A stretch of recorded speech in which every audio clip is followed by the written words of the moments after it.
Hi, I'm Eli, and today I'll be lecturing about lay judges. Here's a quick overview of the lecture. First, I'll go over how to identify lay judges. Then I'll discuss something called the debating issues model, which is a model of debate that some lay judges operate on. After that, I'll cover some strategies for debating under that model, and then I'll conclude with some more general information and general strategies about debating with lay judges. The first section of this lecture will probably not be anything new for most people, so I'll leave timestamps in the description so you can skip around. Let's start with how to identify lay judges. For people that debate on the national circuit, you should be familiar with tabroom.com, and on Tabroom, you can find the paradigm of every judge that has one, and paradigms are just short descriptions of a judge's judging style and beliefs. For example, a PF paradigm might specify whether a judge believes defense is sticky, or whether frontlining and second rebuttal is required. A good indicator of a lay judge is if 1. Their paradigm explicitly notes that they are a lay judge or a parent judge, 2. If they have no paradigm at all, and 3. If they have a limited judging experience. If none of these things are conclusive, your best bet then is to ask the judge before the round. One thing to note is that you should be careful in the way you ask. Don't use complex debate jargon that could alienate a less technical judge, and of course don't be rude. You should also avoid yes or no questions. If you ask a judge, is defense sticky, they might not know what you're talking about and apply to avoid embarrassment. My personal recommendations are to ask, what are your rules regarding defense in summary if you believe the judge is likely to be more technical, and what factors do you consider when judging around for judges you believe to be more lay? For the second question, a more technical judge would probably mention stuff like weighing, while a lay judge might emphasize factors like evidence, clear explanations, etc. Definitely ask follow-up questions as needed, but make sure to be polite when you're doing so. If for some reason you still can't figure out whether the judge is lay or not, their behavior during the round can give you some clues. Obviously, this is much harder to look at and determine in online debate, but there's still a few things you can do. If your judge is flowing on paper with 2 colors, they're probably a more technical judge. If they're only taking notes during crossfire, you know they're more lay. One thing I always recommend is that if you're the first speaking team, your second speaker should be watching the judge and checking for facial expressions, reactions, etc. during the constructive speech. Not only does this help you determine what type of judge you have, but you can see which arguments they're receptive to. It's fair. Now let's just move on to talking about lay judges more broadly. It's pretty common that we hear debaters complain about lay judges, right? So why do we hear so many people complain about getting screwed? The answer is in the model of debate that lay judges operate on.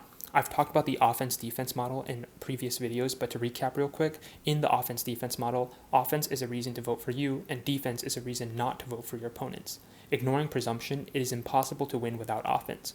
To win the round, you need to either be the only team that wins offense, or prove that your offense is more important than your opponent's. This is a fairly intuitive model of debate, but it's not the only one, and it's not universally true. The reason people dislike lay judges so much is because they do not operate on a set model of debate. For flow judges, you can be pretty confident that if you prove your offense is more important, then you will win the round. However, lay judges probably don't know what the offense-defense model is, and instead they use their own biases to evaluate the round. A common reason why teams complain they get screwed is because they try to win under the offense-defense model, while the judge is using a completely different set of rules to evaluate the round. Unfortunately, there is no one lay model of debate that you can learn and master. However, I'm going to be covering one specific model that, in my experience, is fairly common among lay judges. I call it the debating issues model of debate. In this model, the judge breaks down the round into distinct issues. An issue is just any argument, such as a contention, but it can also be an overview, turn, or individual defensive response. The win condition under this model is to either win more issues or win the most important issue.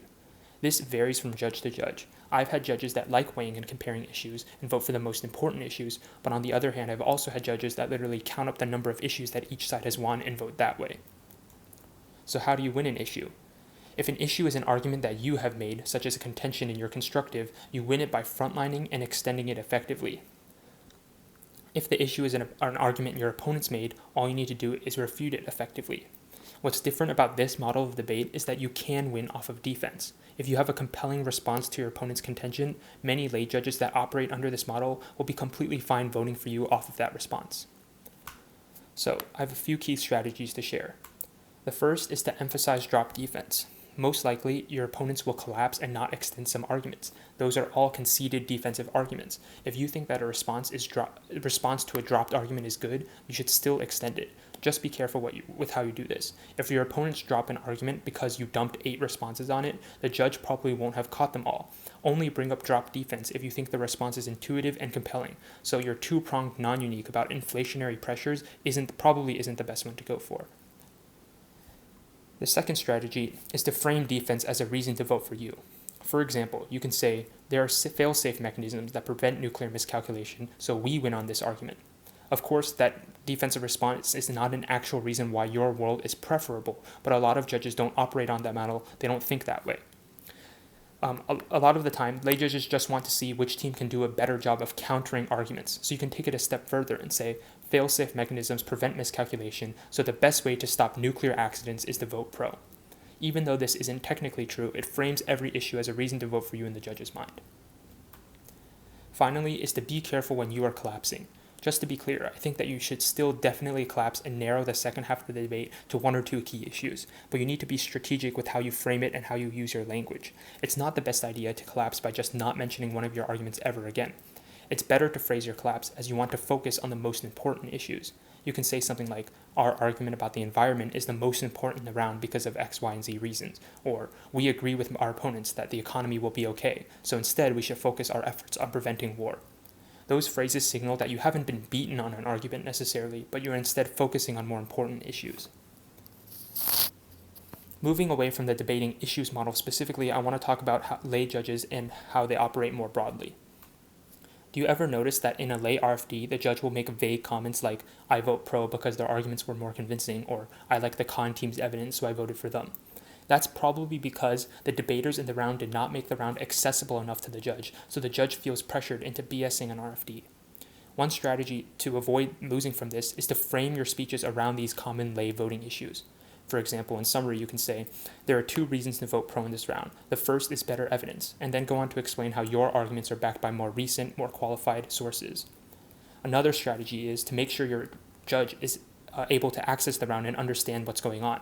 I don't have a source for this, but I think that most people are receptive to logical arguments. You just need to make sure that the judge can follow along. This means no jargon, give enough background information, slow down, etc. However, I understand that some topics are inherently complicated and some judges just don't put in the effort to understand what's going on or pay attention to what debaters have to say. In these cases, to win the round, you need to be perceptually dominant.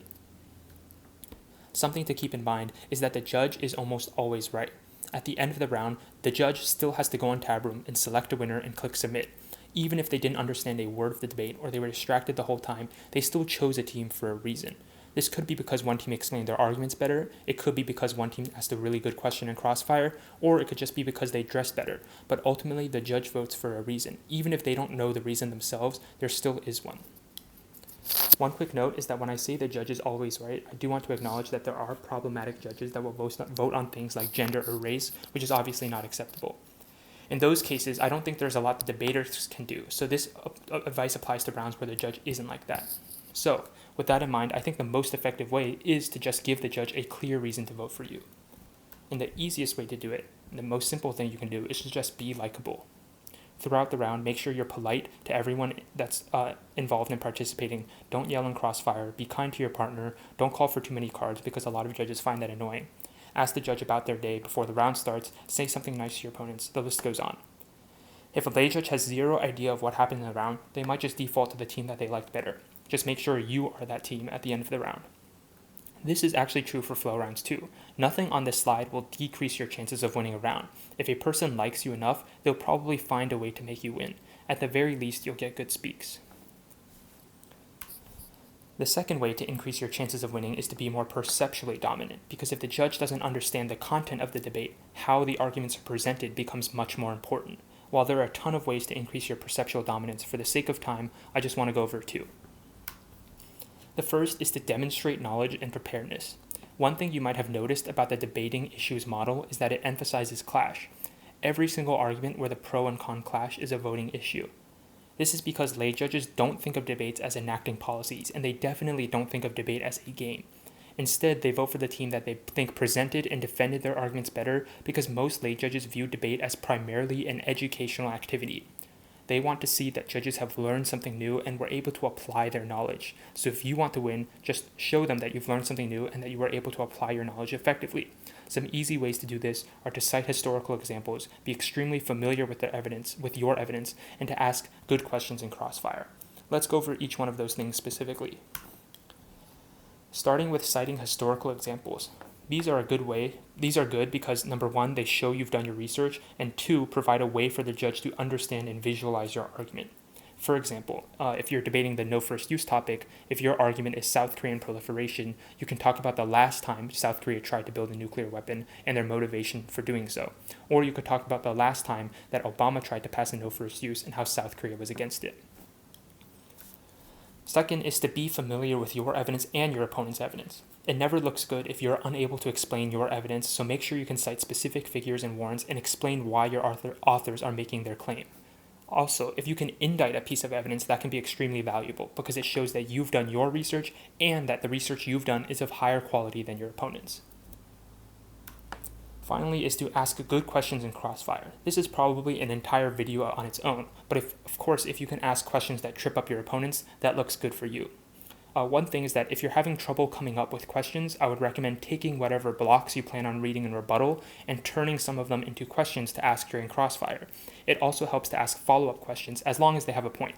Of course, don't just go in circles. That doesn't look good. But if you show the judge that you have a strategy and are thinking ahead, that makes you look smart.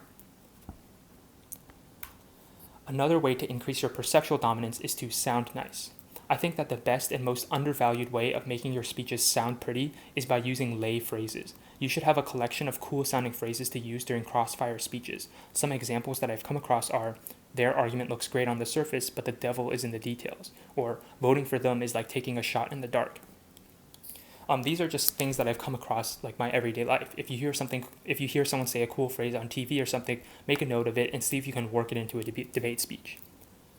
Another strategy is to have key words or phrases that you and your partner repeat throughout the round. For example, on the BRI topic, my partner and I repeated the phrase spheres of influence when extending our argument. This way the judge can latch onto these phrases and cite them in their RFD even if they don't fully understand the arguments. It gives lay judges an easy way to explain why they voted for you. Alright, so I have just a few closing thoughts. I know that debate with lay judges can be frustrating because they are unpredictable and they usually don't give great feedback. Because of that, I think it's very valuable to have an outsider listen to your lay rounds, preferably not your super tech teammate, but instead either someone that's better than you at lay debate or a person that does not debate at all, like your parents or a friend. Seriously consider what these people have to say, like your parents. Even though it might not sound good, a lot of the times the people that are judging you are parents of debaters, so you should still take their advice seriously.